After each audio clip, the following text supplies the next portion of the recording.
The steepest grade on the whole layout is this grade track that takes you from the main level down to the lower level. And I think it was 2.6% or 2.4%, something like this. A little steeper than we wanted it to be, but because of this reverse loop that we put in on the lower level, we had to get clearance, so that shortened up our grade by about 4 feet.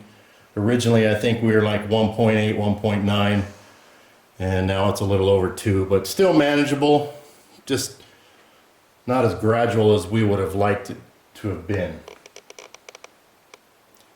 The upper level grade, I think, came out to 1.8. So as you climb from the middle level along the backdrop there, up towards the front, makes the big horseshoe curve, back towards the backdrop, and then around towards the back of the layout. I believe that was 1.8, 1.9% grade, so not too bad. And then we'll have even less than that coming across all the way to the back.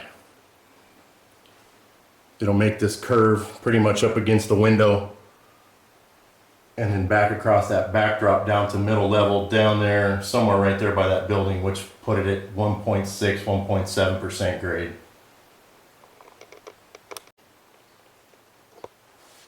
It's been 5 months of construction. I know that's a long time. It doesn't seem like we got a lot done. This is my parents' house. I only live a couple miles down the street, but I'm not retired like my parents, so I still have to go to work sometimes if I feel like it.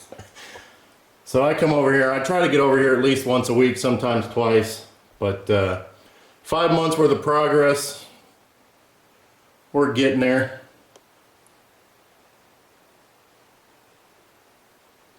My mom gave up her formal living room and dining room, but hey, what else were they doing with it? Furniture just sat here collecting dust anyway. Now we'll put it to good use. I'll tell you one thing though, from the carpet central layout my dad had on the floor, it's a big difference having the trains up here at eye level, all the detail. You can see the passengers sitting in the cars. Although it is kind of scary when your track work's done and you got to run that train around here for the first time and it's 4 feet off the floor. You kind of walk alongside all the way just to make sure. But we haven't had any issues. The track work, we took our time, used big curves, used good switches, so we can run the trains around here. We run the post-war stuff around here pretty much max throttle like a toy train, and they stay right down, they take the curves, no problem. So shouldn't be a problem at all.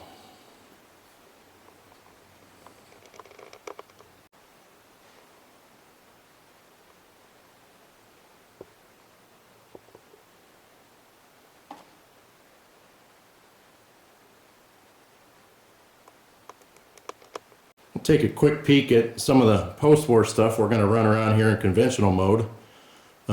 This is obviously the Santa Fe ABA set 2353, the New York Central 2344. These are my dad's as a kid. I restored both of these sets about, I think it's 5-6 years ago. Cleaned them all up, stripped them down, repainted them, new motors, new units where needed. They run like a champ. They look good. You'll see them running around the layout here pretty soon. We've already run them to test the lower loop.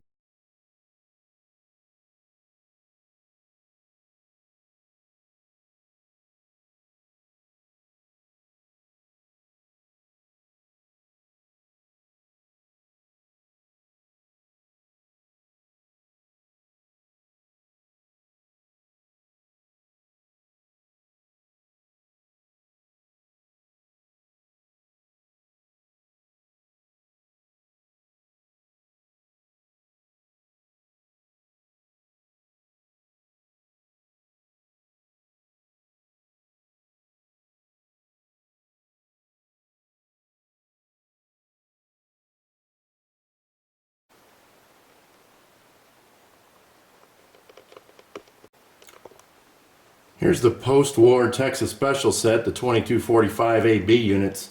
My grandfather actually took these out of a trash dumpster at work back in the day and brought them home when my dad was a kid.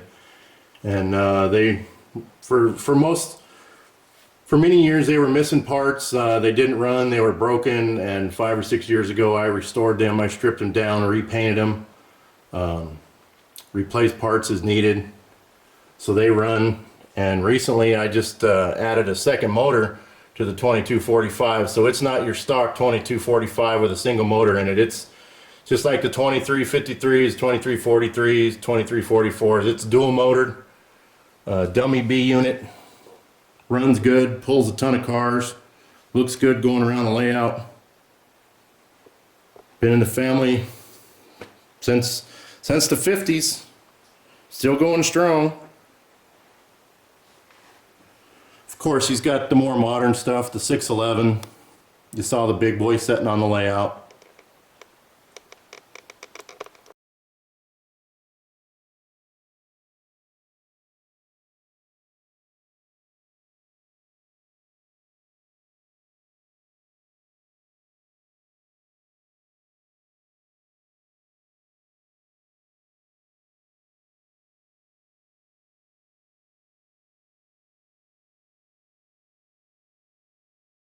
Over here we got some MPC era stuff. I think he got these at 78, 79, somewhere around there. The chassis system, the Blue Comet.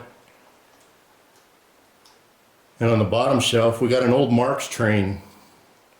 I believe it belonged to my grandfather and it's from the 30s, and yeah, it does run.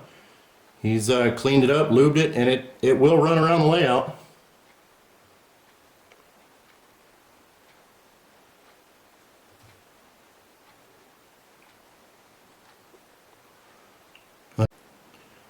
Put the lift out section in so you could see that the loop completes. This is just temporary, something we made up real quick to test the lower track, complete that loop. We can run trains. Temporary. Hopefully we're going to have somebody build us an under arch bridge to span that gap. It's about 50 inches, I believe, and the scenery is going to go from track level all the way down to the floor.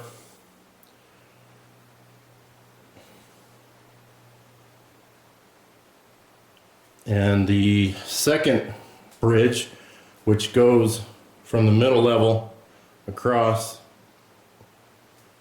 at a slight grade, we have an Atlas truss bridge that goes in there. It's not quite long enough at 40 inches, but I think we'll put a girder on each side and we'll modify that to fit in the space. It will also be lift out. Bad knees and bad backs just prevent crawling under there all the time, so they have to be lift outs. Well, hopefully you've enjoyed the tour of the layout progress. I didn't bore you too much. I hope to have another progress video here pretty soon with the completion of the cookie cutter plywood, the Homosote, and hopefully we'll get that turntable put in here real soon. Thanks for watching, guys, and we'll see you next time.